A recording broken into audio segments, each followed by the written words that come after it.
ಎಲ್ರಿಗೂ ಹಾಯ್, ನಾನು ನಿಮ್ಮ ಪ್ರವೀಣ್ ಆಚಾರ್. ಇವತ್ತಿನ ವಿಡಿಯೋದಲ್ಲಿ ನೀವು UPI ಟ್ರಾನ್ಸಾಕ್ಷನ್ನ ಯೂಸ್ ಮಾಡ್ತಿತ್ತು ಅಂತಂದರೆ ಕಂಪ್ಲೀಟಾಗಿ ನೋಡಿ. ಆಲ್ಮೋಸ್ಟ್ ನಿಮಗೆ ಒಂದು 90% ಇನ್ಫಾರ್ಮೇಷನ್ ಇದ್ರಲ್ಲಿ ಸಿಗುತ್ತೆ ರಾಂಗ್ ಟ್ರಾನ್ಸಾಕ್ಷನ್ ಆದರೆ. ಓಕೆನಾ? ಫಸ್ಟ್ ಆಫ್ ಆಲ್ ನಾವು ತಿಳ್ಕೊಬೇಕಾದಂಥ ಒಂದು ವಿಚಾರ, ಒಂದು ಮಾತು ಹೇಳ್ಬಿಡ್ತೀನಿ. ಏನಪ್ಪ ಅಂತಂದರೆ, ನಮ್ಮ ಅಣ್ಣ ನಮ್ಮ ಜವಾಬ್ದಾರಿ. ಇದು ತುಂಬ ಇಂಪಾರ್ಟೆಂಟ್ ಅಂತ ಒಂದು ವಿಚಾರ ಅಂತಲೇ ಅನ್ಬೋದು. ಸೊ ಮೊದಲಿಗೆ ನಾವು ಹೇಗೆಲ್ಲ ನಾವು ನಮ್ಮ ರಾಂಗ್ ಟ್ರಾನ್ಸಾಕ್ಷನ್ನ ಮಾಡ್ಕೋತೀವಿ ನಮ್ಮ ಫೋನ್ಪೇ ಗೂಗಲ್ ಪೇಯಿಂದ ಅನ್ನೋದನ್ನು ಫಸ್ಟ್ ತಿಳ್ಕೊಳ್ಳೋಣ. ಅದಕ್ಕಿಂತ ಮುಂಚೆ ನೀವು ನಮ್ಮ ಚಾನಲ್ ಇನ್ನೂ ಸಬ್ಸ್ಕ್ರೈಬ್ ಮಾಡದೆ ನೋಡ್ತಾ ಇದ್ದೀರಾ ಅಂದರೆ ಬೇಗ ಸಬ್ಸ್ಕ್ರೈಬ್ ಮಾಡಿ, ಹಾಗೂ ಪಕ್ಕದಲ್ಲಿ ಬರೋ ಬೆಲ್ ಐಕನ್ನ ಕ್ಲಿಕ್ ಮಾಡಿ. ಇದೇ ರೀತಿ ಹೆಚ್ಚು ವಿಡಿಯೋಗಳು ನೀವು ನೋಡ್ಕೋಬೋದು. ಸೊ ಮೊದಲಿಗೆ ನಾವು ರಾಂಗ್ ಟ್ರಾನ್ಸಾಕ್ಷನ್ನ ಹೆಂಗೆ ಮಾಡ್ತೀವಿ ಅಂದರೆ ಬೈ ಮಿಸ್ಸಾಗಿ ಮಾಡ್ತೀವಿ ಒಂದು. ಸೆಕೆಂಡ್ ಒಂದು ಇನ್ನೊಂದೇನಪ್ಪ ಅಂತಂದರೆ, ಯಾರೋ ಒಬ್ಬರು ಲಿಂಕ್ ಕಳಿಸಿರ್ತಾರೆ, ಆ ಲಿಂಕನ್ನು ಓಪನ್ ಮಾಡಿ ಮಿಸ್ ಟ್ರಾನ್ಸಾಕ್ಷನ್ ಮಾಡ್ತೀವಿ. ಥರ್ಡ್ ಒನ್ ಏನಪ್ಪ ಅಂತಂದರೆ, ಯಾರೋ ಒಬ್ಬ ಪಾರ್ಟಿ ನಿಮಗೆ ಒಂದು OTP ಕಳಿಸ್ತೀವಿ, ಅದನ್ನು ನೀವು ಹೇಳಬೇಕಾಗುತ್ತೆ. ಸೊ ನಿಮ್ಮ ಅಕೌಂಟ್ ಓಲ್ಡ್ ಆಗಿದೆ, KYC ಅಪ್ಡೇಟ್ ಮಾಡಬೇಕು. ಸೊ ಈ ರೀತಿ ಹೇಳಿ ನಮ್ಮನ್ನು ಮೋಸ ಮಾಡ್ತಾರೆ. ಇನ್ನೊಂದೇನಪ್ಪ ಅಂದರೆ, ಮಿಸ್ಸಾಗಿ ಬಾರ್ಕೋಡ್ ಏನು ಅಂಗಡಿಗಳಲ್ಲಿ ನಾವು ಏನು ಸ್ಟಿಚ್ ಮಾಡಿರ್ತೀವಿ, ಈ ಥರ ಬಾರ್ಕೋಡ್ಗೆ ಬೇರೆ ಒಂದು ಅಂಗಡಿಯವ್ರಿಗೆ ಮಾಡೋಕ್ಕೋಗಿ ಇನ್ನೊಬ್ಬರು ಅಂಗಡಿಯವ್ರಿಗೆ ಮಾಡಿಬಿಡ್ತೀವಿ.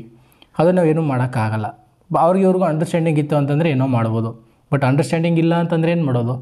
ಸೊ ಇದು ಕೂಡ ಸಮಸ್ಯೆ. ಸೊ ಇನ್ನೂ ಹಲವಾರು ರೀತಿಯಾಗಿ ನಾವು ಮಿಸ್ ಟ್ರಾನ್ಸಾಕ್ಷನ್ನ ಮಾಡ್ತೀವಿ. ನಾವು ಯೂಸ್ ಮಾಡುವಂಥ ATM ಕಾರ್ಡಿಂದನೂ ಕೂಡ ನಾವು ಮಿಸ್ ಟ್ರಾನ್ಸಾಕ್ಷನ್ನ ಮಾಡ್ತೀವಿ. ಸೊ ಈ ರೀತಿಯಾಗಿ ಹಲವಾರು ರೀತಿ ನಾವು ಮಿಸ್ ಟ್ರಾನ್ಸಾಕ್ಷನ್ನ ಮಾಡುವಂಥದ್ದು. ಸೊ ಫೋನ್ಪೇ ಗೂಗಲ್ ಪೇಲಿ ಏನಾದ್ರು ಮಾಡ್ತಾವೆ ಅಂತಂದರೆ ನೀವು ಮಾಡಬೇಕಾದಂಥ ಮುಖ್ಯವಾದ ಕೆಲಸ ಏನಪ್ಪ ಅಂತಂದರೆ, ದಯವಿಟ್ಟು ಟ್ರಾನ್ಸಾಕ್ಷನ್ ಆದ 3 ದಿನ ಒಳಗಡೆ ನಿಮ್ಮ ಬ್ಯಾಂಕನ್ನು ಮೀಟ್ ಮಾಡಬೇಕು. ನೀವು ಬ್ಯಾಂಕಲ್ಲಿ ಏನೇನ ನಿಮ್ಮ ಟ್ರಾನ್ಸಾಕ್ಷನ್ ಏನಾಗಿದೆ, ಏನು ಪರಿಸ್ಥಿತಿ ಅನುಗುಣವಾಗಿ ಇದೆ ಅನ್ನೋದನ್ನು ನೀವು ಒಂದು ನೋಟ್ ರೂಪದಲ್ಲಿ ಬರೆದು ನಿಮ್ಮ ಮ್ಯಾನೇಜರ್ ಹತ್ರ ಕೊಡಬೇಕಾಗತ್ತೆ. ಸೊ ಅವರು ಒಂದು ವಿದಿನ್ 10 ಡೇಸ್ ಒಳಗಡೆ ಅದನ್ನು ಕ್ಲಿಯರ್ ಮಾಡಿಕೊಡ್ತಾರೆ. ನೀವು ಒಂದು 100-200 ಇತ್ತು ಅಂತಂದರೆ ಅಷ್ಟೊಂದು ತಲೆ ಕೆಡಿಸ್ಕೊಬೇಡಿ. ಸ್ವಲ್ಪ ಪ್ರೊಸೆಸ್ ಆಗುತ್ತೆ, ಅದು ದುಡ್ಡು ಅಂತ ನಾನು ಇದನ್ನ ನೆಗ್ಲೆಕ್ಟ್ ಮಾಡಲ್ಲ, ಅದು ಕೂಡ ದುಡ್ಡೇ. ₹1 ಕೂಡ ಇಂಪಾರ್ಟೆಂಟೇ. ಬಟ್ 10 ಡೇಸ್ to 15 ಡೇಸ್ ತಗೊಳುತ್ತೆ. ಸ್ವಲ್ಪ ನೀವು ಮಾಡಬೇಕಾಗತ್ತೆ, ತಾಳ್ಮೆಯಿಂದ ಮಾಡಬೇಕಾಗತ್ತೆ ಈ ಕೆಲಸನ. ಇನ್ನೊಂದೇನಪ್ಪ ಅಂತಂದರೆ, ಕೆಲವ್ರು ಕೇಳ್ತಾರೆ, ಬ್ರದರ್ ಎಷ್ಟು ರೆಸ್ಪಾನ್ಸ್ ಮಾಡಲ್ಲ ಬ್ರದರ್, ನಾವು ಹೋಗಿ ಹೇಳ್ತೀವಿ ಬ್ಯಾಂಕಲ್ಲಿ ಹಿಂಗೆ ಆಗ್ಬಿಟ್ಟಿದೆ, ನಮ್ಮದೊಂದು ಸ್ವಲ್ಪ ಅದೇನೋ ನೋಡ್ಕೊಡಿ ಅಂತಂದರೆ ರೆಸ್ಪಾನ್ಸ್ ಮಾಡಲ್ಲ ಬ್ರದರ್ ಅಂತಾರೆ. ತಲೆ ಕೆಡಿಸ್ಕೊಬೇಡಿ, ಕಂಪ್ಲೇಂಟ್ ಮಾಡಿ. ಆ ಬ್ಯಾಂಕ್ ಮೇಲೂ ಕೂಡ ನಾವು ಆರಾಮಾಗಿ ಕಂಪ್ಲೇಂಟ್ ರೈಸ್ ಮಾಡ್ಬೋದು. ಹೌದು, ಯಾಕಪ್ಪ ಅಂತಂದರೆ RBI ಒಂದು ಹೇಳುತ್ತೆ ಈ ರೀತಿಯಾದ ಪ್ರಾಬ್ಲಮ್ಗಳನ್ನ ಸಾಲ್ವ್ ಮಾಡಿಕೊಡ್ಬೇಕು ಅಂತ. ಕೆಲವು ಬ್ಯಾಂಕಲ್ಲಿ ಹೇಳ್ತಾರೆ UPIಗೂ ನಮಗೂ ಸಂಬಂಧ ಇಲ್ಲ, ಫೋನ್ಪೇ ಗೂಗಲ್ ಪೇ ಅವ್ಯಾರು ನಾವ್ಯಾರು, ಅದಕ್ಕೂ ನಮಗೂ ಸಂಬಂಧ ಇಲ್ಲ ಅಂತಂತಾರೆ. ಬಟ್ ಟ್ರಾನ್ಸಾಕ್ಷನ್ ಆಗೋದು ಆ ಬ್ಯಾಂಕಿಂದನೇ ಅಲ್ವಾ? ಸೊ ನೀವು ಆರಾಮಾಗಿ ಬ್ಯಾಂಕ್ ಮೇಲೆ ಮ್ಯಾನೇಜ್ಮೆಂಟ್ ಅಥವಾ ಒಂದು ಬ್ಯಾಂಕ್ ಮೇಲೆ ನೀವು ಕಂಪ್ಲೇಂಟ್ನ ರೈಸ್ ಮಾಡ್ಬೋದು, ಅಕಸ್ಮಾತ್ ಅವರು ಒಪ್ಪಲಿಲ್ಲ ಅಂತಂದರೆ. ಅಥವಾ ನೀವು ಸೈಬರ್ ಕ್ರೈಮ್ ಇದೆ, ಆರಾಮಾಗಿ www.cybercrime ಅಂತಿದೆಯಲ್ಲ, ಅಲ್ಲಿ ಹೋಗಿ ನೀವು ಕಂಪ್ಲೇಂಟ್ನ ರೈಸ್ ಮಾಡ್ಬೋದು. ಅಥವಾ ನಿಮ್ಮ ನಿಯರೆಸ್ಟ್ ಪೊಲೀಸ್ ಸ್ಟೇಷನ್ ಇತ್ತು ಅಂದರೆ ಅವರು ಕಂಪ್ಲೇಂಟ್ನ ರೈಸ್ ಮಾಡಿಕೊಡ್ತಾರೆ, ನೀವು ಅಲ್ಲೋಗಿ ವಿಚಾರಿಸ್ಬೇಕಾಗತ್ತೆ. ಒಂದು 10,000 to 15,000 ಅಥವಾ 1 ಲಕ್ಷ 2 ಲಕ್ಷ ನೀವು ಮಿಸ್ ಟ್ರಾನ್ಸಾಕ್ಷನ್ ಮಾಡಿಬಿಟ್ಟಿತ್ತು ಅಂತಂದರೆ ದಯವಿಟ್ಟು ಟ್ರಾನ್ಸಾಕ್ಷನ್ ಆದ 3 ದಿನಗಳ ಒಳಗಡೆ ನೀವು ಹೋಗಿ ನಿಮ್ಮ ಬ್ಯಾಂಕಲ್ಲಿರೋಂಥ ಮ್ಯಾನೇಜರ್ನ ಮೀಟ್ ಮಾಡಿ ಆಗಿರುವಂಥ ಸ್ಥಿತಿಗತಿಗಳ ಬಗ್ಗೆ ಹೇಳಿ ಅದೊಂದು ಲೆಟ್ರ್ ಬರ್ಕೊಡ್ಬೇಕಾಗತ್ತೆ. ಆ ಟ್ರಾನ್ಸಾಕ್ಷನ್ ID ಯಾವಾಗಾಯಿತು, ಏನು ಕತೆ, ಆ ಮೊಬೈಲ್ ನಂಬರು ಎಲ್ಲನೂ ಕೂಡ ನೀವು ನೀಟಾಗಿ ಮೆನ್ಷನ್ ಮಾಡಿ ಒಂದು ಬರ್ಕೊಡ್ಬೇಕಾಗತ್ತೆ. ಸೊ ಅವರು ಅದ್ರ ಬಗ್ಗೆ ಪರಿಶೀಲನೆ ಮಾಡಿ ನಿಮ್ಮ ಅಮೌಂಟು ನಿಮ್ಮ ಅಕೌಂಟಿಗೆ ಒಂದು 10 ಡೇಸ್ ಒಳಗಡೆ ಬರುವ ಹಾಗೆ ಮಾಡ್ತಾರೆ. ಕೆಲವ್ರಿಗೆ ಡೌಟ್ ಇರುತ್ತೆ, ಹೆಂಗೆ ಬರುತ್ತೆ ಬ್ರೋ, ಹೆಂಗೆ ಪ್ರೊಸೆಸ್ ಮಾಡ್ತಾರೆ, ನಮ್ಮನ್ನೆಲ್ಲ ಹೋಗ್ಬಿಟ್ಟೈತೆ, ನಾವು ಬೇರೆಯವ್ರಿಗೆ ಬೇರೆ ಕಳಿಸ್ಬೇಕಿತ್ತು ಆ ದುಡ್ಡು, ಈಗೇನು ಮಾಡೋದು ಅಂತ. ನನಗೆ ಗೊತ್ತಿರೋ ಹಾಗೆ ನಮ್ಮ ಫ್ರೆಂಡ್ಸು ಬ್ಯಾಂಕ್ ಸರ್ಕಲಲ್ಲಿ ಕೆಲಸ ಮಾಡ್ತಾರಲ್ಲ, ಅವ್ರು ಕೇಳಿದ ಮಟ್ಟಿಗೆ ವಿಚಾರ ಹಿಂಗೆ ಆಗೋದು. ಈಗ ನಾವು ಒಂದು ಅಕೌಂಟಲ್ಲಿ ಟ್ರಾನ್ಸಾಕ್ಷನ್ ಮಾಡಿರ್ತೀವಿ, ಅದು ಬೈ ಮಿಸ್ಸಾಗಿ ಬೇರೆ ಒಬ್ರಿಗೆ ಹೋಗ್ಬಿಟ್ಟಿರುತ್ತೆ. ಆವಾಗ ಏನು ಮಾಡ್ತಾರೆ ಬ್ಯಾಂಕ್ ಕಡೆಯಿಂದ ಅಂತಂದರೆ, ಆ ಒಂದು ಬ್ಯಾಂಕ್ಗೆ ಈ ರೀತಿಯಾಗಿ ಪ್ರಾಬ್ಲಮ್ ಆಗಿದೆ ಅಂತ ಒಂದು ನೋಟಿಸ್ನ ಕಳಿಸ್ತಾರೆ ಅಥವಾ ಮೇಲ್ ಮಾಡ್ತಾರೆ. ಈಗ ಫಾರ್ ಎಕ್ಸಾಂಪಲ್ ನಿಮ್ಮದು ಉಜ್ಜೀವನ್ ಬ್ಯಾಂಕ್ ಇತ್ತು ಅಂತಂದರೆ ಕೆಲವೊಂದು ಸೂರ್ಯೋದಯ ಬ್ಯಾಂಕ್ ಅವ್ರಿಗೆ ಅಮೌಂಟ್ ಟ್ರಾನ್ಸಾಕ್ಷನ್ ಆಗಿಬಿಟ್ಟಿದೆ ಅಂದರೆ ಅವ್ರಿಗೆ ತಡೆ ಹಿಡಿಯೋಕ್ಕೆ ಹೇಳ್ತಾರೆ. ಈ ರೀತಿಯಾಗಿ ಈ ಅಕೌಂಟಿಂದ ನಿಮ್ಮ ಅಕೌಂಟಿಗೆ ಬಂದುಬಿಟ್ಟಿದೆ, ಅದನ್ನು ಹೋಲ್ಡ್ ಮಾಡಿ ಅದನ್ನು ಸ್ವಲ್ಪ ಕ್ಲಿಯರ್ ಮಾಡಿಸ್ಕೊಡಿ, ಕಸ್ಟಮರ್ ಜೊತೆ ಮಾತಾಡಿ ಅಂತ.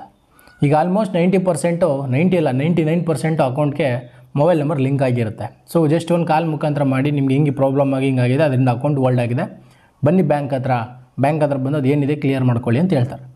ಸೊ ಇದೆಲ್ಲ ಪ್ರೊಸೆಸ್ ಆಗೋಕ್ಕೆ ವಿತಿನ್ ಒಂದು 10 to 15 ಡೇಸ್ ಅಂತೂ ಕಂಪಲ್ಸರಿ ಬೇಕಲೇಬೇಕು.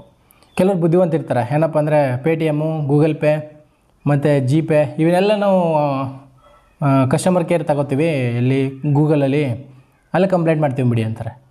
ಕೆಲವರು ಹೆಂಗೆ ಆಗ್ತಾರೆ ಅಂತಂದರೆ, ಅವ್ರಿಗೆ ಸ್ಕ್ಯಾಮರ್ಗೆ ಅವರೇ ಹೋಗಿ ಗುದ್ದೋಗ್ಬಿಡ್ತಾರೆ, ಹಳ್ಳ ತೋಡು ಮುಡುಗಿರ್ತಾರೆ ಅವರೇ ಅಲ್ಲೋಗಿ ಗುದ್ದೋಗ್ಬಿಡ್ತಾರೆ. ಯಾವುದೇ ಕಾರಣಕ್ಕೂ ಫೋನ್ಪೇ ಗೂಗಲ್ ಪೇ Paytmನವರು ಯಾವುದೇ ಕಾರಣಕ್ಕೂ ಕಸ್ಟಮರ್ ಸರ್ವಿಸ್ ನಂಬರ್ ಕೊಡಲ್ಲ. ಅವ್ರು ಕೊಟ್ಟರು ಎಷ್ಟು ತಲೆ ತಿಂತಾರೆ ಅಂತ ಅವ್ರಿಗೆ ಗೊತ್ತು. ದಿನಕ್ಕೆ ಕಮ್ಮಿ ಅಂದ್ರೂ ಒಂದು 20,000 to 30,000 ಅಷ್ಟು ರಾಂಗ್ ಟ್ರಾನ್ಸಾಕ್ಷನ್ ಆಗುತ್ತೆ.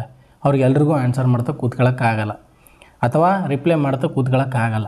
ಸೊ ಅದರಿಂದ ಏನು ಮಾಡ್ತಾರೆ, ಒರಿಜಿನಲ್ ಕಸ್ಟಮರ್ ಕೇರ್ ನಂಬರ್ ಕೊಡಲ್ಲ ಅವರು.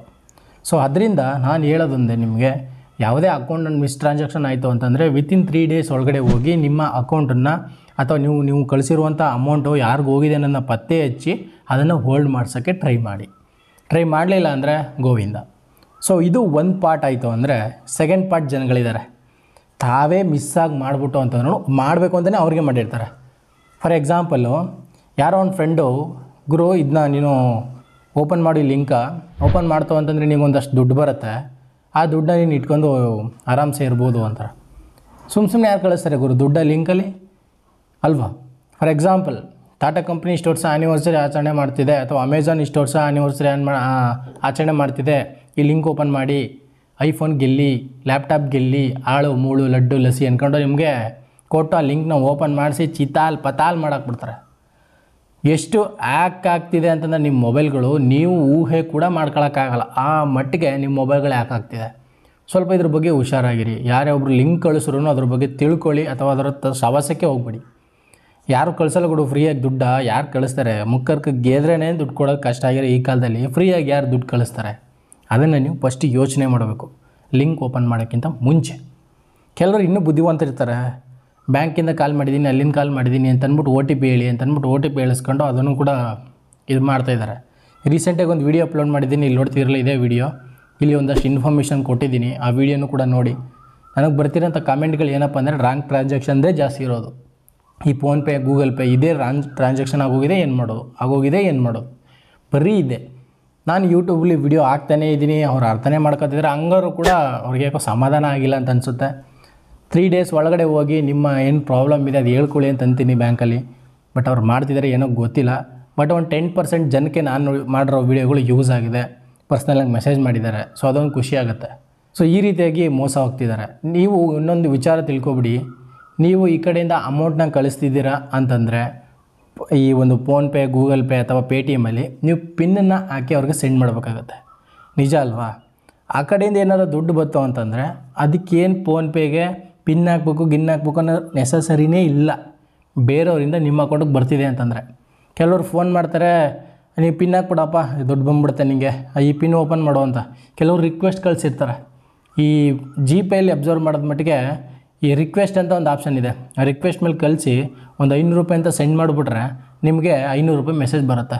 ಆವಾಗ 500 ರೂಪಾಯಿ ಬಂತು, ಅದ್ರ ಮೇಲೆ ನೀವು ಹೊಡೆದು ತಿರ್ಗಾ ರಿಕ್ವೆಸ್ಟ್ನ ಅಕ್ಸೆಪ್ಟ್ ಮಾಡಿದಾಗ ಆ 500 ರೂಪಾಯಿ ನಿಮ್ಮ ಅಕೌಂಟಿಂದ ಮುಂಡ ಮುಗಿಸ್ಕೊಳುತ್ತೆ.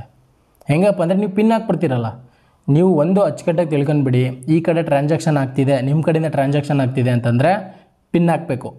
ಆ ಕಡೆಯಿಂದ ಟ್ರಾನ್ಸಾಕ್ಷನ್ ಆಗ್ತಿದೆ ಅಂದರೆ ಯಾವುದೇ ಕಾರಣಕ್ಕೂ ಪಿನ್ ಹಾಕಬೇಡಿ. ಬಾರ್ ಕೋಡಲ್ಲಂತೂ ತುಂಬ ಹುಷಾರಾಗಿರಿ. ನೀವು ದುಡ್ಡನ್ನ ಕಳಿಸ್ಕೋಬೇಕು ಅಂತಂದರೆ ಆ ಬಾರ್ ಕೋಡ್ ನಿಮ್ಮ ಹತ್ರ ಇರುತ್ತಲ್ಲ, ಓಪನ್ ಮಾಡ್ತಿರಲ್ಲ, ಅದನ್ನು ಅವ್ರಿಗೆ ಪಿನ್ ಹಾಕಿ ಅವ್ರು ಆ ಕಡೆಯಿಂದ ಸೆಂಡ್ ಮಾಡಬೇಕು ಹೊರ್ತು ಅದನ್ನು ಸ್ಕ್ಯಾನ್ ಮಾಡಿದ ತಕ್ಷಣ ನಿಮಗೂ ಒಂದು ಲಿಂಕ್ ಬರುತ್ತೆ, ಅದು ಓಪನ್ ಮಾಡಿ ಪಿನ್ ಹಾಕಿ ಅಂತಂದರೆ ಹೋಗಬೇಡಿ, ಸ್ಕ್ಯಾಮ್ ಆಗಿಬಿಡ್ತೀರ. ಓಕೆನಾ? ಸೊ ಇದಿಷ್ಟು ಇವತ್ತಿನ ವಿಡಿಯೋ. ಗೂಗಲ್ ಪೇ, ಫೋನ್ಪೇ ಮತ್ತು ಪೇಟಿಎಮ್ಮಲ್ಲಿ ಆಗುವಂಥ UPIನ ರಾಂಗ್ ಟ್ರಾನ್ಸಾಕ್ಷನ್ನ ಕ್ಲಿಯರ್ ಮಾಡ್ಕೊಳ್ಳೋಕ್ಕೆ ಒಂದು ಸಜೆಷನ್ ವಿಡಿಯೋ ಅಂತ ಹೇಳ್ತಾ ಈ ವಿಡಿಯೋನ ಇಲ್ಲಿಗೆ ಮುಗಿಸ್ತಾ ಇದ್ದೀನಿ. ಏನಾದ್ರು ಡೌಟ್ ಇತ್ತು ಅಂದರೆ ಕಮೆಂಟ್ ಸೆಕ್ಷನಲ್ಲಿ ತಿಳಿಸಿ.